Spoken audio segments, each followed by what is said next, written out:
So I need to watch it in the other window though, because it's distracting when it's off. Oh yeah, of course. I just need Okay, so it should be going live now. Yeah, Startoon is live now. See? Startoon is live now. Startoon is live now. Okay, hey guys. Let's see if anybody's out there yet. Can you keep me posted on that side if you see people popping up and we know who's there and that kind of thing? Move this out of the way. All right. Hey guys. Monday, April 24th, Startoon update. We're back. I want to apologize. Last week we had the holiday weekend. And then on top of that, I think there were I was off with my sick kid, that kind of thing. So we didn't have a live update last week, but we're back. We're doing it again this week, and we've got lots of territory to cover. Have we got people? We have 4 people. 4 people, okay. I can do the intro again just to get us rolling again, because we're sort of building as we go. So once again, welcome to the Startoon Live update for Monday, April 24th. We have lots to cover. A quick apology for last week. We were not here. It was a holiday here in the studio. And then I had a sick kid at home after that, so we didn't do a catch-up day. But we're back, and we got lots of territory to cover this week. So what we're going to talk about is a submission update, the TIFF Kids Industry Forum, where I was for a few days last week, the Taffy Queso Job Fair coming up. We're going to talk about Brent Butt. And we're going to talk about the Startoon road trip, the final leg of that, which is Animatic TO this week. If we also have a little bit more time, I've got one other thing I kind of want to cover. We'll get to that later. So, submissions update. We are up to 17. I just want to say, there you go. Frico is back from last year. Alex Martins, thank you so much for submitting. We also got one in from Ali Kellner, who we met face-to-face last year at one of our Animatic TO events. So amongst everybody, thank you so much for submitting. 17, but still, we're coming up on that deadline of May 8th, and there's lots to go. I know you guys, I'm hearing rumblings, I'm getting messages about people having stuff to submit. Get it in the door. The submissions is supposed to be the easy part. I will talk briefly about a bit of feedback that I have received as to some of you guys are kind of nervous about the workload. Yeah, sure, it's work to do these things. The submission is the easy part, and the challenge videos do require a certain amount of work. I know we had a lot of people who really pulled out all the stops last year, and I've been told directly that some of you are intimidated about the amount of work that is involved if you get past the submission point. Yeah, okay, well, we're trying to address that this year as well. We learned a lot last year, and we're trying to deal with that this time around. We are looking to keep the various challenge rounds under a minute, around the 30-second mark for the actual animation you guys are making. We are making that as a request to you as we go forward. In fact, I will tell you right now, the first challenge is making is like last year we had the Q&A, which was designed to be easy on you, and some people we left it open to interpretation, so you could put your characters in various situations and scenarios, and some people really fleshed it out and made it big. We are expressly asking this year in the first round Q&A that it simply be an audition video. So it is a talking head. It is seeing if you're funny, seeing if you know your character, and place your character into what would be an audition video for Startoon. So if your character would not be into that, they should rail a little bit about the circumstances. If your character wouldn't be submitting to Startoon, that if they themselves would not want to be doing this, then they should be grumpy and taking that out on us, perhaps on camera. But the scenario should be just your character standing, looking at the camera, and just doing that. So it's a very straightforward first challenge, and a very simple first challenge. While it may run longer depending on the length of your answers, the animation shouldn't kill you. So we're taking that into account this year, and as we go forward with the other challenges, which will be announced in time, we're trying to keep the animation, the actual work involved, beyond the thinking, beyond the planning, beyond what you're actually trying to communicate to us. The actual labor should be less so. The actual labor, I mean, it's always up to you, but we're trying to make it doable. Okay, I think we did a pretty good job last year, but yes, it can be daunting. So we are taking that into account, and we do want to make this something attainable for you guys and not too labor intensive. So please don't hide behind that. Don't let that stop you. I think if you watch the stuff that we've been sharing and you talk and the reports we're getting back, this is worth it. This is getting yourself in front of broadcasters in a way you haven't before. Nerves shouldn't keep you from trying this thing out. So I hope that addresses a little bit of that concern, and that we can deal with that and we can get your stuff in here, and you shouldn't be afraid of it. All right. Let's see what you got. So again, May 8th coming up, the deadline. We got lots of room still to hit that 30. So come on, guys. I need to see some more. We've been doing the shout out videos every Friday, tagging people, trying to get them to get their stuff in the door. And it's coming, but yeah, don't hold back, guys. Come on. All right. So submissions up to 17. Big week this week. Hopefully we're going to see a whole lot more. May 8th coming up fast. Okay, guys. What have I got next? Okay. TIFF Kids Industry Forum. Let's show up. Let's see. TIFF Kids Industry Forum. I was there for a couple days last week.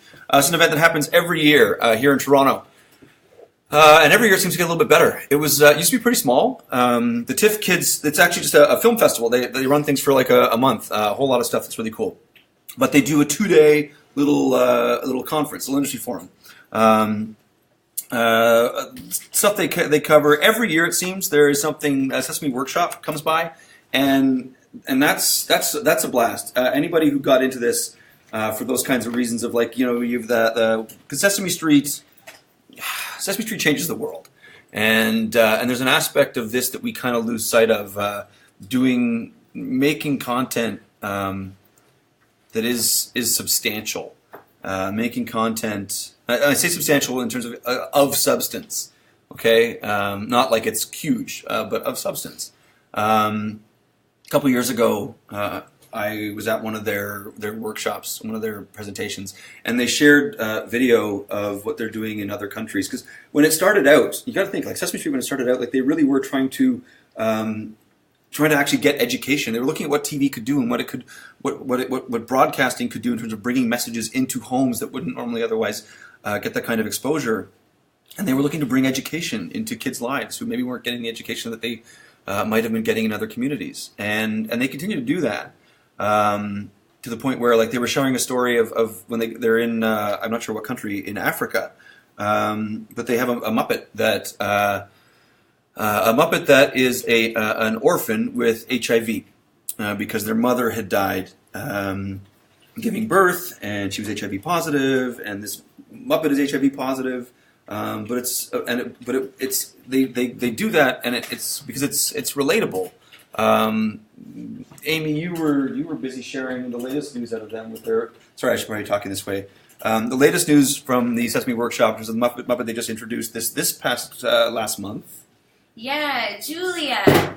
Julia's the best. She's the newest Muppet, and she is an individual with autism.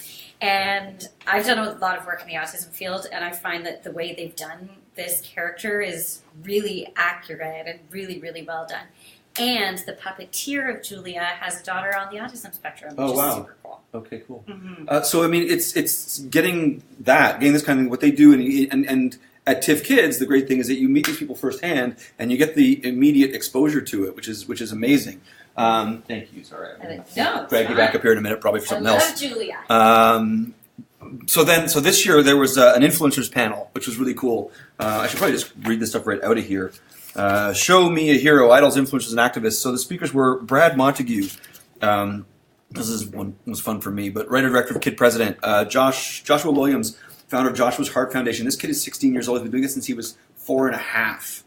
And Hannah Alper, blogger, activist. She is 13 and shared a story of about a week or two in Ottawa where she was the only journalist in North America to get an interview with Malala when she was getting her honorary citizenship here in Canada.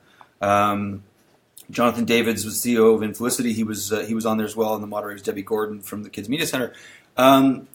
First of all, Brad Montague was fantastic. I don't know if you know Kid President. Kid President blows me away. Kid President, just check it out. It's all over the internet. It's these videos are up everywhere. 40 million views, anywhere from 40 million views to 1,000. Like but Brad was. This is why I go. When you make a connection, you meet somebody that just hits you. And Brad was hilarious, and he was talking more about the other two kids on the panel. I mean, Brad's a guy about my age who gets to work with a kid and gets to make the stuff that is genuine and heartfelt and really amazing, and gets into people's heads and lives and hearts. And these other two kids are doing the same thing, and like they get a question about, do you feel like there's a shelf life to what you're doing? And Brad would just jump in. He was like, these guys are kids, and like we haven't even begun to see what they do. And it was all just so, I don't know, it was just heartfelt and genuine and amazing. And I met him just before. And I just walked up to him. I was like, "Hey, Kid President guy." And when we talked and we hit it off, he was just really nice and friendly, and we laughed and joked. And then I went after him afterwards. I just gave him a hug, and I told him I wanted to be his friend. And now I'm like following him on Twitter, and I'm on Facebook, and I've hunted him down. I'm totally stalking him in a hopefully not too creepy way. But it's those things that kind of remind you why you get into this and why you do this, and hopefully affects the rest of your week and the rest of your month. And I don't know, it's great. It's great. That was a highlight for me. We also have so they did a Sesame Workshop did pitches. They do an RFP. You can get yourself on these lists, and if you want to, like, you always wonder about how they make those little videos you see on Sesame Street. They reach out to the community, and this is one they do at TIFF Kids, where they actually do a pitch session. And I knew some pals of mine when I used to work at Smiley Guy, they were pitching, and they did really well. They send out an RFP, which is like, here are the themes, here's what we're going to be covering, like it's a letter, it's a shape, it's a whatever. And then you have to come up with something, and you pitch it there. And it's in front of a room of your peers, which can be daunting. But they actually do then strike deals with people, and they get to make something. Excuse me. They get to make something for Sesame Street. And for a lot of us, I know a few friends of mine out there, it's one of those things that's on your bucket list. And these things don't go away, but it's a great opportunity to get right there in front of their faces, and they get to see how a crowd reacts to it. They give you some immediate feedback, direct feedback. And I wouldn't be surprised if there were two that I saw at least who get a little deal and get to make a little film. So that's always exciting. And they have the usual, like, meet the funders, meet the development execs, meet the buyers. One that I missed because I was on a shoot for Startoon was how to prepare and sell a show Bible. That was kind of cool in terms of who you had on it, if you're inclined towards this kind of thing. The speakers were Michelle Melanson-Cooperis from Radical Sheep. Phil, I'm going to do this again, so Phil, I'm always going to apologize. Phil Ivanisic. Maybe that one's better this time. Phil, we had him last week in in our video. Creator of Freetown League of Super Evil. Phil's a good friend of ours. Mike Geiger was there again, and Steph Callender. So it was kind of like all the people we've covered here on Startoon. You're going to see more of Steph in one of our upcoming videos. So they were talking, and the moderator was Jamie Picars, who's a media consultant. She used to be with Chorus. So I heard very good things about that one, but unfortunately I wasn't able to attend because we were out filming over here. But lots of really good programming. The Meet the Funders, Meet the Dev Execs, and Meet the Buyers. It's a lot. Sometimes it can be a lot of the same people every year, but it's also a really good opportunity to come out and see what they're looking for.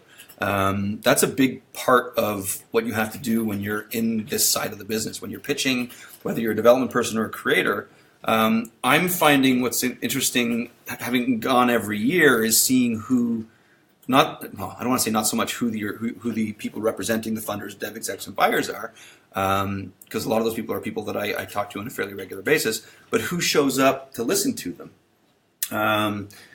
You get a sense of sort of what people are trying to do creatively. You get a sense of like what, because there's a lot of, there's one thing to look at what those people are looking for, but every year it's a little different in terms of what people are looking to make.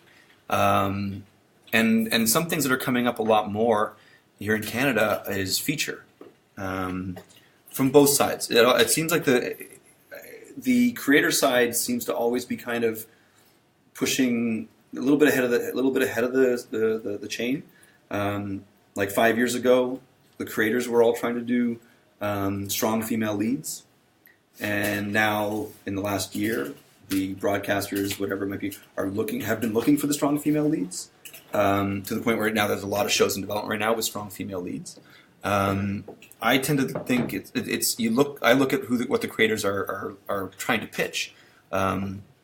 And there's a lot of short format stuff, and there's a lot of feature stuff that people are kind of feeling out. Like, how can we be doing feature work?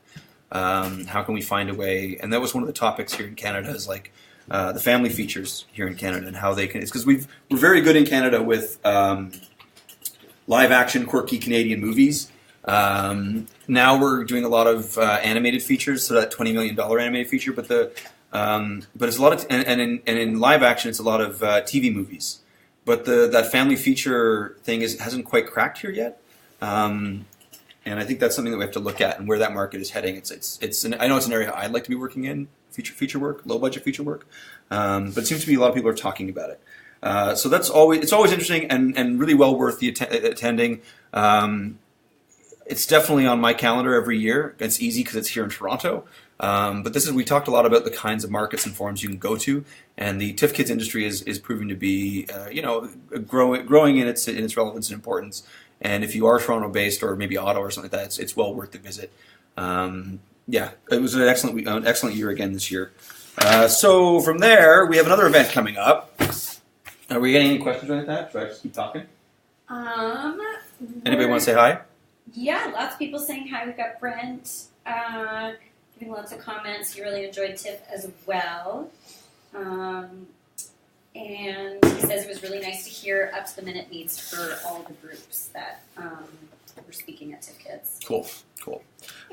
So this week, two events this week that we are actually involved with. At the end, I'm going to jump ahead to the end of the week. This Saturday coming up, April 29th, is the Taffy CASO Job Fair here in Toronto. So CASO is the Computer Animation Studios of Ontario. It's an organization that represents all those guys. And Taffy, of course, is the Toronto Animation Arts Festival International. Give the shout out to both of those guys. Taffy is sort of becoming an every other year. And they did a job fair 2 years ago, and CASO's done similar things. So they got together this year to put it all under one roof. And it's big. It's really big. If you are it's right on the heels of sort of the grad season, which is happening right now as we speak. But like a list of companies that are there recruiting: 9 Story Media, Boost Agents, DHX Media, Elliott Animation, Guru Studios, House of Cool, Keyframe Digital, Mr. X, Nelvana, On Animation, Pipeline Studios, Portfolio Entertainment, Rocket Science VFX, Snowball Studios, Spin VFX, Stargate VFX, Stereo D/Deluxe Animation, Switch Animation, Tangent, Tin Man Creative, and Skyship Entertainment. So there's a big long list of people who are there looking to hire. And it brings out people in droves. The portfolios are everywhere. It's really awesome. You get to see these people. I mean, last time around was almost daunting. There was a lot of lineups, but it was amazing. We are going to be there as well. We're going to have a booth in the back, and we're still ironing out the details. But basically, you're coming down there looking for a job. You're coming down there with your portfolios. Why don't you come on down there with your characters too? We're going to take speed pitches. We're going to sit at our booth, and we'll have the camera going. We'll have a computer set up as well, so if you do want to be signing up for Startoon, we'll register you right there on the spot, and we'll take the pitch, and you can just get you going. But we're going to try to we're going to do feedback right on the spot. And if anybody's ever pitched to me before out there, reinforce this. I'm a very low-key circumstance for this kind of thing. You don't have to get up and do a song and dance. I just want to see what you're making. I want to see what you're working on, and we're going to give you some supportive feedback. And I mean, it's not the boardroom circumstance for a song and dance pitch. Come on down and share with us, okay? Like I said, if anybody out there has ever pitched to me, please reinforce it and tell these good people who are watching that this will be the easiest, gentlest pitch of your life. We're doing that last big push towards our May 8th deadline, and we figured we would do it right there. We're going to walk around and drag people over to the booth and see what they got, and if I see a good character, I'm going to encourage them with every fiber of my being to submit it to us.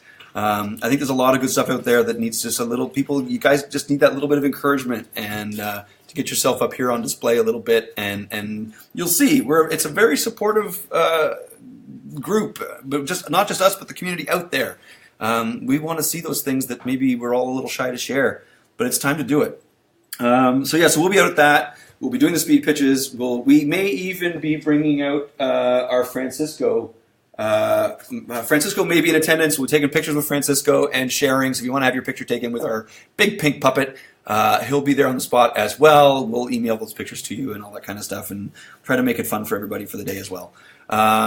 Speaking of Francisco, our intro video, Francisco's intro video. Yeah, the Francisco's theme song, has almost 6,000 views. Whee! These are huge numbers for us. They're huge numbers for anyone, guys. Yeah, it seems to be we're getting a little love on the Francisco side. We've got new videos coming out every couple of days. Why don't you guys go over and play Tourist and check it out and like and share and subscribe and all that kind of stuff over there as well. Because we now have 2 YouTube channels that we have to support, and we need all those subscribing names over. As much as you guys are checking out our stuff in the creator side, go over and check out the kid stuff. It's a lot of fun. The videos are amazing. I get regular texts from my stepdaughter to tell me that the Funny Looking Animals song is stuck in her head. Half of my walk to school today with my 3-year-old was singing Funny Looking Animals. That seems to be the one that really sticks in people's head the most. That's the successful earworm that we've generated within our own little world here.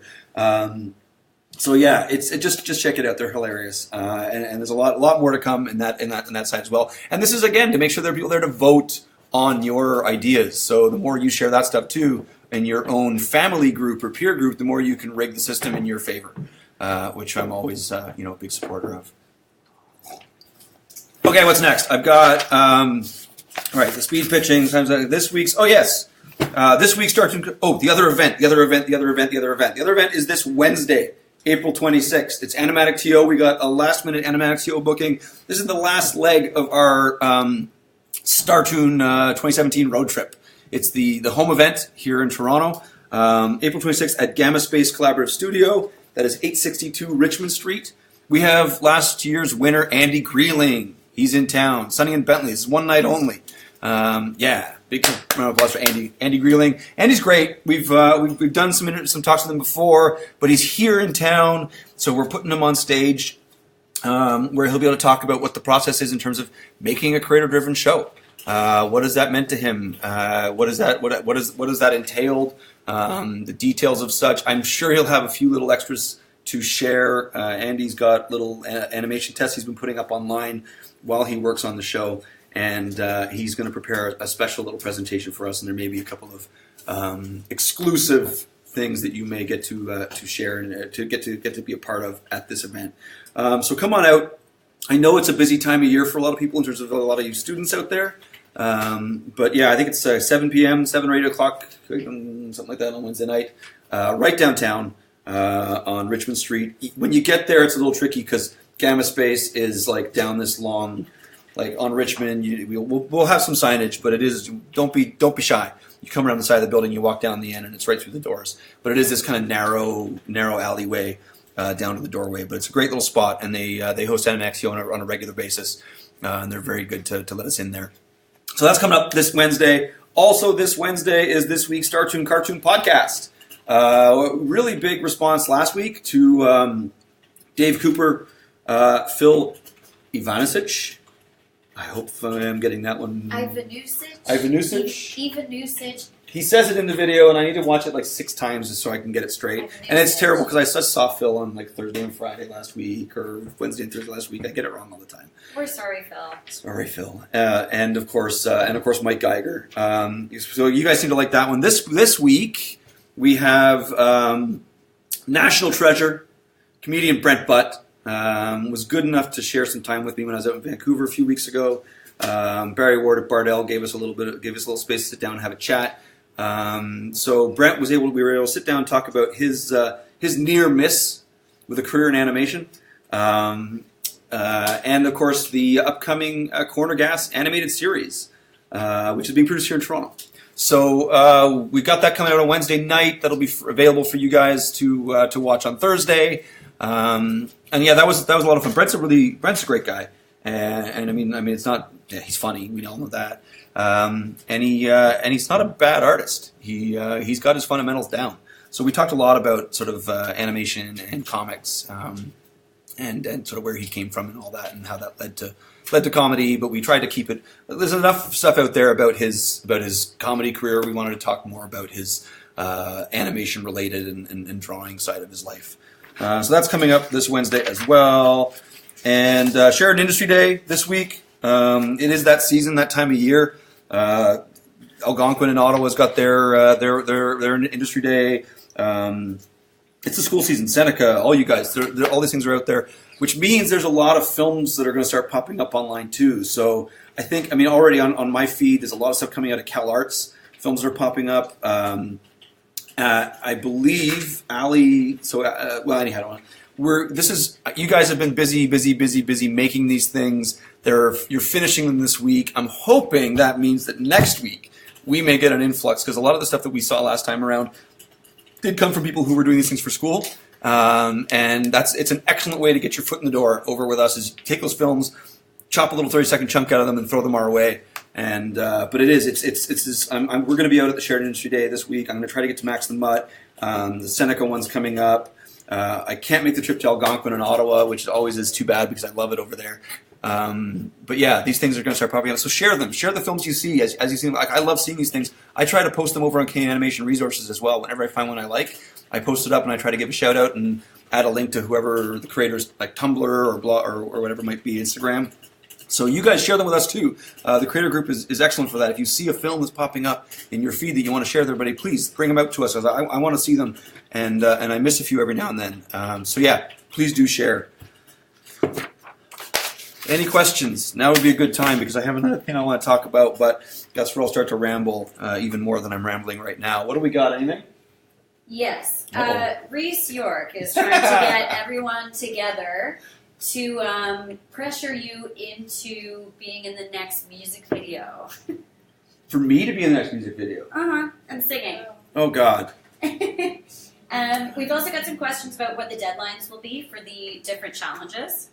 So I've written in the group here that the first round, the deadline is June 12th, and the second one is July 17th.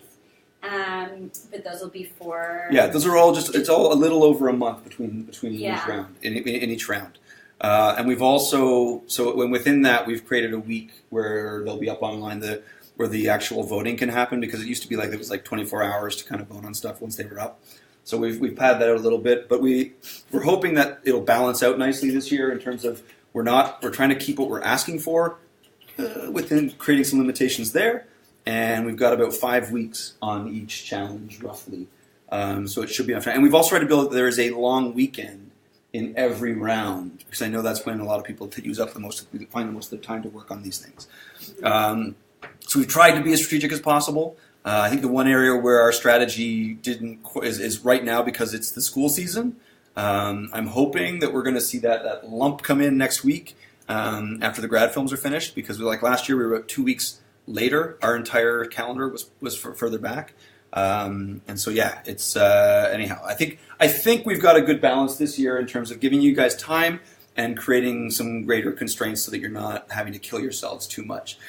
For those of you out there who are the crazy workaholics, I can't stop you from biting off more than you should be chewing, and we do love seeing that happen. But no one bite off anything until the 30 contestants are chosen for when the next round. Yeah. We will let you know. Yeah. The challenge videos won't come out until you're in the next round, all that kind of stuff. Yeah. For the previous question, I'm going to shout back to Andy. Hey now. Come over here, sir.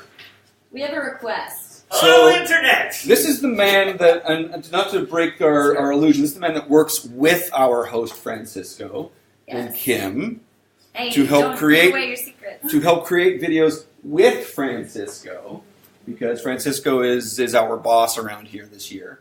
So there has been a request to...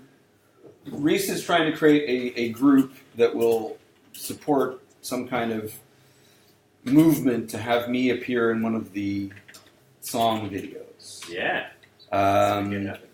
We'll talk about that later. But I figure if you want, this is the guy to actually ask that question to, whether or not, because we make them well ahead of time too, so maybe there's no room in the schedule at this point for me to be a part of that. You know what, I think there's a lot of room. We could get you singing on Instagram. We could get you singing on Twitter. We could get you dancing We do have a shower. Perhaps. We do have a shower. You know, that's not kid appropriate, Michael. This isn't. I'm not saying you bring the camera in. I'm just saying I could be anyhow. Yeah. I leave that up to you if that's something you want to entertain. Yeah, we can. Reese, this is the guy you got to chase if you want to see me in there. So this is who you lobby. All right. I'm not going to say no outright because there's very little I won't do for you guys if that's what you really want. I'm not saying. Well, Jesse over here has shared a car with me before, so he's shared a car with me to Ottawa. So you've probably heard me sing. Oh yeah. Is he good? Can he carry a tune? Yeah, I'll let people decide for me. Very tactful. Very tactful. Putting you on the spot. I can carry a tune. I sang when I was a kid. I can carry a tune. I'm not a solo act, but I can carry a tune. I'm a fair to middling karaoke singer. Okay. Can you work with that? Yeah. You can be a backup dancer if you need. I'm more prone to singing than dancing. All right. Unless you fill me with cocktails first, and then it's Do a the whole other doo-wop, story. doo-wops. You don't want to. I mean, I can do truffle shuffle. That's the best I Oh can do. yeah. Oh, that's great.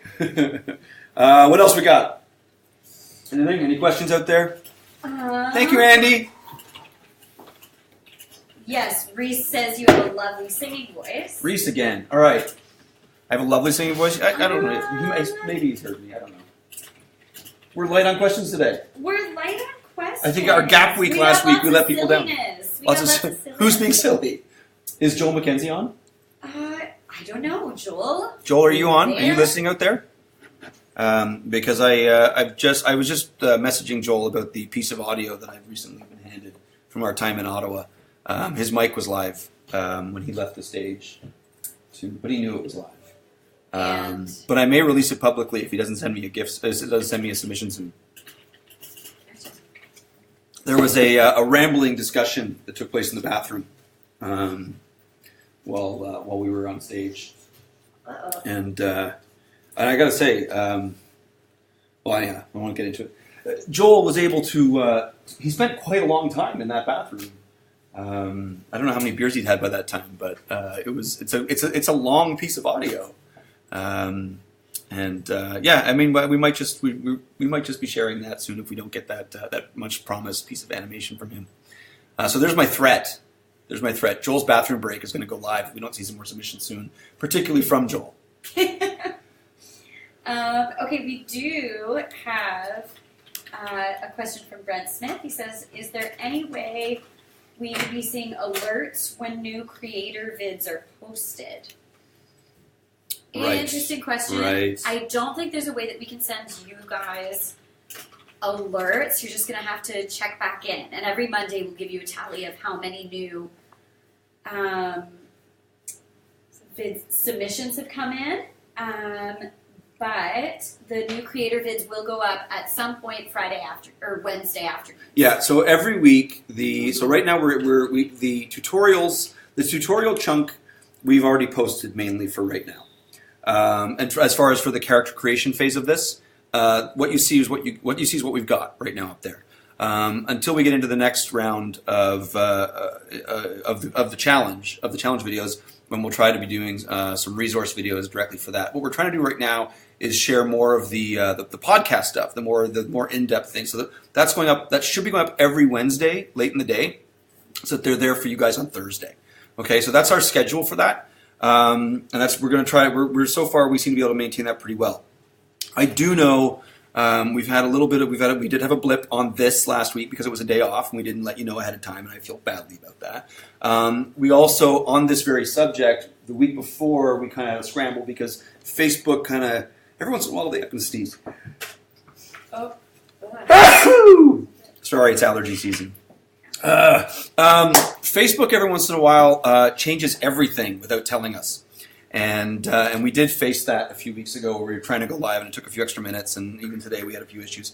So there can be some delays, and one of the things was that notification thing. There used to be notifications that would go out whenever anyone went live, and we're not seeing that to be an automatic function anymore, and we're not seeing where we can just hit a button and share and tell you guys. So we are a little bit.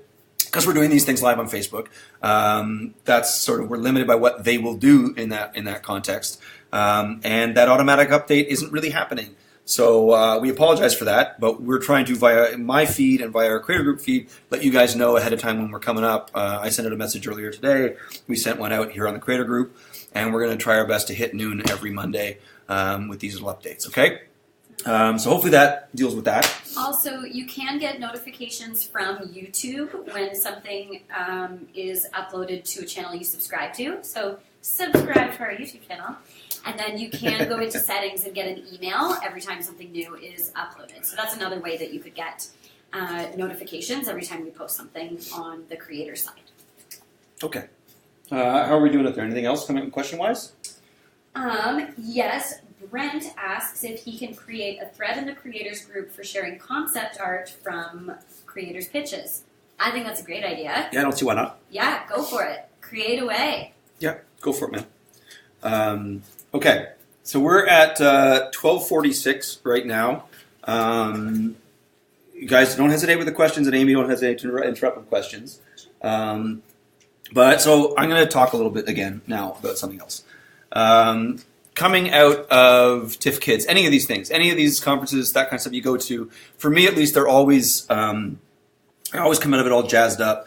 Half of it like super positive and excited, and half of it super frustrated and trying to figure out what's next and what to do and how to. I don't know. It's just that because it's you see a lot of amazing stuff, but you also see a lot of the same. And what's really fascinating right now, so I'm going to talk about the things that I think, there are two things publicly, two things that are out there that I think are the most exciting things in our industry right now here in Canada. And I'm going to write something on the Canadian Animation Resources site about this as well.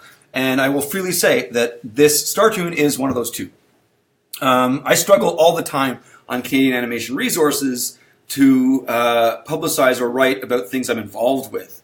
Because it's one of those things where, like, I don't want it to be just a blatant self-promotion, but it is when it comes down to it. But this is something I would be writing about regardless of my own involvement. It is amazing for me to go, and I'll get the Startoon part out of the way first. It is amazing for me to go out to these things and get the feedback from people as far as what we're doing here. Everything in this industry is pointing towards creator-driven and character-driven shows, to the point where I'm getting sick of saying it and sick of talking about it, because it really doesn't. It shouldn't mean anything. It shouldn't be that big a deal. But it is. And that's fine, because it's been about 10 years of that terminology. And it's been about 10 years of broadcasters, producers, and distributors learning that terminology to define something that I think on the creative side we all intuitively thought we were trying to do anyhow. And this is a good thing. It's a good thing. They on the other side, they learned this.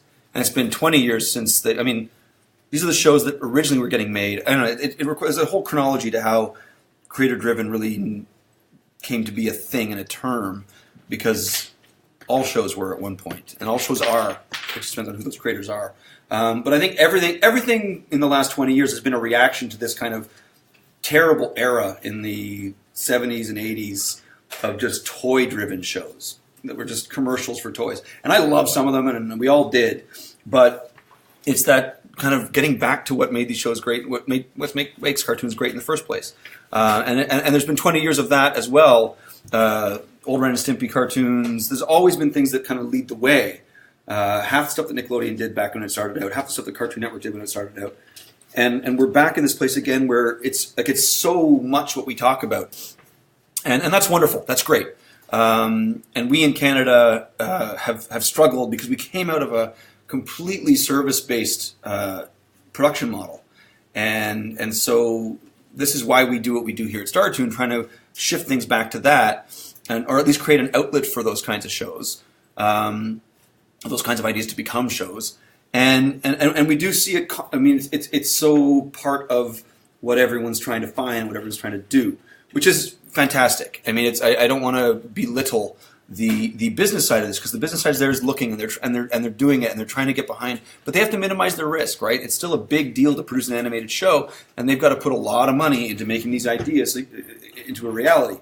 So it's a matter of showing them that it's a good risk, and that means trying to be able to find a reason to get behind somebody who may be untested, and that's hard for anybody with a lot of money to spend to try to do, and I don't blame them, but.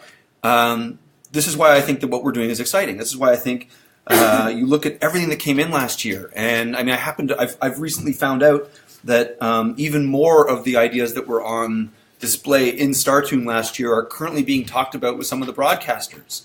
So, and I'm not going to talk about which ones or that kind of thing, but like in those conversations, it's not just Sonny and Bentley that's coming out of this doing something. It's not just Tough Palm that's coming out of this doing something. I know there's one other one I know is talking about a broadcaster. There's another one there's a handful of the Startoon stuff.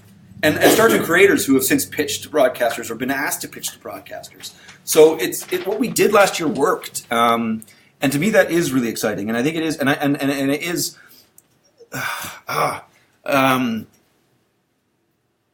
We're part of something that's happening one way or another, and we're a big part of what's happening. And I really think we're at a bit of a tipping point. Like I walk out of these conferences, these events. And there's just so much of it being talked about that there's no way we're not going to get more of this out of it. At the same time, there are other projects coming out that are unique and interesting. The Breadwinner from Aircraft Pictures is the kind of feature film that hasn't really been done here in Canada. And that was done at Guru here and then overseas at Cartoon Saloon, or I think there was animation done elsewhere, but it's a co-production between Aircraft Pictures and Cartoon Saloon. We just have some interesting things coming in. So Reese asks, or he says, there seems to be an overwhelming selection of absurdist style animation in this age group. Is there room for something else? Absurdist. So I think what we're talking about is just like that, the wacky, goofy character and the crazy, absurd situations. That's the 6 to 11 comedy. That's largely because I mean part of it is that it's a reaction to very premise-driven shows. I think there's always room for something else in terms of if you're looking at just the premiseless funny cartoons. What we're trying to do at the core of that is character. I think if you've got another type of idea, another type of show, at the core of that still has to be character. Okay, if you're looking at an adventure or whatever it is. Action comedy, there's some room for. We haven't seen a lot of room in Canada for action. And in fact, even in the States, where there is a fair bit of action stuff, like even Ben 10 got retooled to be even more comedic, and it was a huge hit. It's hard to pitch a Korra show. It's hard to pitch a Last Airbender, those kinds of things. Because despite the fact that they are hits, there's not the merchandising is nowhere near what it is off of a comedy, of a kid's comedy. The production values are high, so it's a high investment with a lower yield. So those are harder sells, and it's not to say. I mean, I have heard that there's a little more interest in adventure, not action, but adventure. Action comedy comes up a little bit, but what I always get back, and it came up in the meet the development execs, meet the whatever things, is if you do have something like that, they're always looking for whatever's they're looking for something great. And if you've got something and it's great, and I mean, who's to say, right? Who's to say what great is? It's a harder sell outside of that absurdist kind of show. But it's not to say that you can't pitch it. It's not to say that there isn't an opportunity. But you've got to really, you're going to be, I mean, your odds are lower.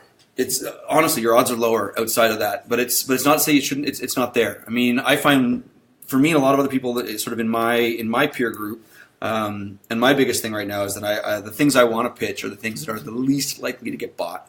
The things I want to, because I'm less inclined to try to make something that I'm not 100% passionate about, because I have a hard time working on those things now, and I think that's a lot as you get into the. I mean, we go through phases where we're happy to just be not, and this is where it's not a sellout, but like you're making for the market. You can have a shit ton of fun making for the market. Don't get me wrong, because the market wants a lot of fun stuff.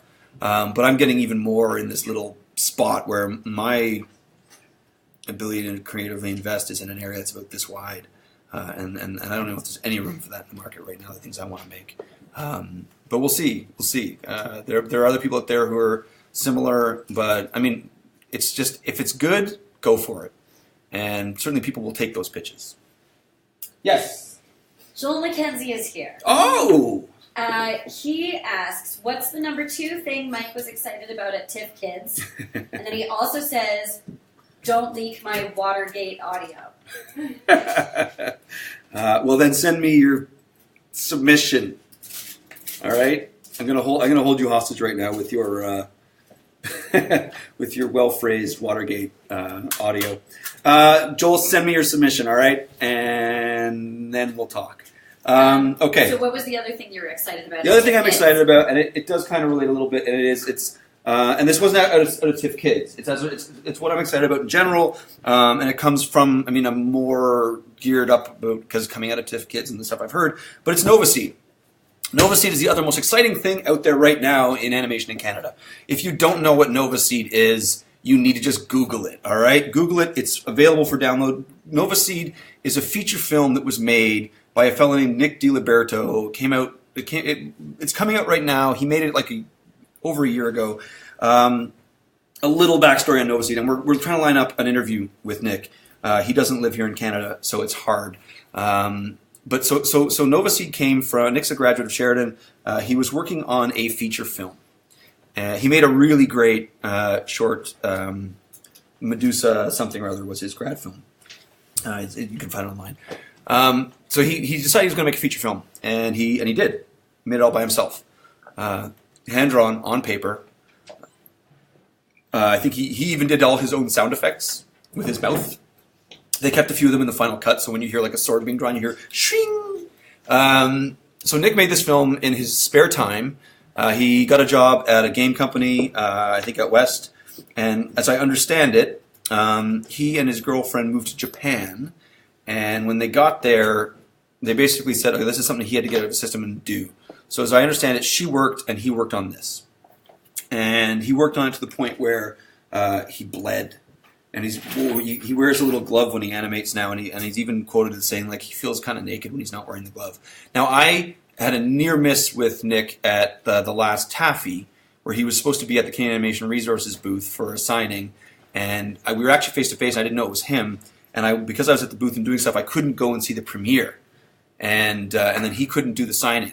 Now, I did finally see it at Ottawa last fall, and it blew my mind. It's this sci-fi epic kind of. He wears all his influences clearly on his sleeve. Very heavy metal, European anime hybrid thing, but this giant lion man character, and it's trippy as hell. But it's amazing. It's amazing. And the thing is, he just made it. He made it himself in his own time. Now, he was... I want to applaud House of Cool, a studio here in Toronto, who largely does story work for feature films. House of Cool saw this thing and were smart enough to say, we need to help. We need to help get this thing out there and share. And they're not distributors, but they took on a kind of a producer and distribution role. And it's non-traditional. This thing isn't going to come out as a summer blockbuster, and it's not competing with Moana. It's done its tour of festivals, and now it's popping up in theaters. It's if you see, just go on Facebook and find the Nova Seed Facebook page, because you're going to get all the information you need there. It's amazing to see. Just search it on Twitter. Who's seen it? Who's talking about it? This thing is amazing. And Nick is apparently back in Japan and working on his next film. But again, we're talking about he just made this thing because it's the story he needs to tell. Now, he's got the abilities to execute in this way, but, and not everybody does, but it comes back to the same thing. I think there is this tide of I keep using creator-driven, this tide of creator-driven content. And I think Nova Seed represents an opportunity in the feature market for, is that, I don't know, it's not the $20 million family CG film that needs to come out at March break. It's not, and if you're not greedy about that, and if you find a way to make it, it's getting into theaters now, and it's doing its tour, and it's getting in front of people, and I think Nick's proving to be the first person to do this in a way that I think is going to be substantial, and I really can't wait to see what he's working on next. And we're going to have to wait, another 2 or 3 years, whatever, because he's just making it in his own time. It would be so amazing if somebody out there, if somebody in the corporate culture, if somebody at one of these larger studios could see this kind of thing and recognize it for what it is. And the thing that the trade-offs are, if someone pays you to make it, you don't own it anymore. If there were a circumstance where this could come along, whereby there's the right amount of participation, that's going to bring a creative voice into that. Because I mean, Nick can do it without a big company, but maybe he could do it faster and sleep better if he was making a living doing it, and if then that company was putting some money into it, and they weren't being overly greedy about the return. But I mean, a company is a company, and they're there to make money. So this is where the challenge always is. How do we fund this kind of art? And it is this other part of this argument that is like, there's a lot of the funding agencies don't fund some of these things because they may not be commercial enough, but a lot of the arts-driven agencies don't fund things because they're not artsy enough. So there's a bunch of stuff that falls right down the middle, and Nova Seed is one of those films, and I think they're the kind of films we want to see, the kind of films that come out in Europe all the time. But he's making it. He's done it, and it's out there, and it's being seen in theaters, and you can download it online for like $12 or whatever it is. I don't know. Do it. Just put some money in his pocket for it, and reward House of Cool for taking a shot on him.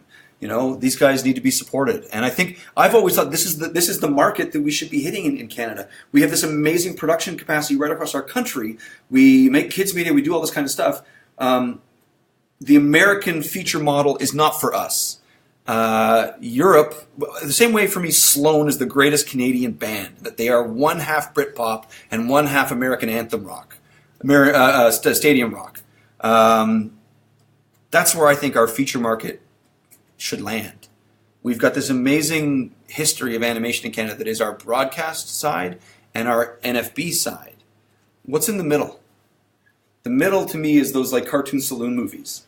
The middle for me is that mid-range to lower budget 2D animated feature that we can get smaller investment and not have to make this bigger return. I think we have voices here in Canada, and Startoon is that. Startoon as well is voices in Canada that need to be heard. Well, Nova Seed is voices in Canada need to be heard. And I think it's the same fucking thing. Sorry. I know, Amy, sorry. It's the same thing, and it's what I get excited about, and it's happening right now. And we're part of it, and Nova Seed is... Yeah, I'm just going to say Nova Seed, Nova Seed, Nova Seed. Tag the hell out of it and go and see it and go and find it and watch it. It may not be your cup of tea. I get it. But it's really good. It's really good, and one guy made it. I mean, you could budget out his salary for 2 years and pay him to make his next one and make sure he owns a part of it. Don't just take it all. The person who does that, the person who gets behind guys like him, the company that gets behind guys like him and leaves him that creative freedom, I think you're going to make a fortune. I think there's a way to build on that. I think you're going to make a fortune. Someone's going to figure it out because it's happening regardless of the mechanisms and the system we have in place. It's happening anyhow. And I think this is the next thing for us. I think this is the next place that we need to be there. Otherwise, we just keep doing the same old thing forever. There, Joel. That was the next thing on my list. It's good. Anything else? Good. No, I apologized for your swear. I know that was a bigger swear. Sorry, that was That's a bigger okay. that was a bigger one. That was a bigger one. That's okay. The occasional S word isn't the worst thing in the world. And I mean, there are plenty of other people in our creator side. We're all grown-ups on the creator side. Yes. We try to be a little more cautious. But yes, I'm not going to apologize for it because sometimes it's the I only did, word. so that's fine. Yeah, you can apologize. But sometimes it's the only word that really, it's the only one that fits. It's the only word that fits. So guys, if you have any questions, now's the time for them because I'm about to 1:04. We've been doing this for an hour almost, and we started a little bit late. And my coffee is empty. So we're going to put this down in a minute. No? No, I think we're good. I think it's lunchtime. 3, 2, 1. Bye, guys.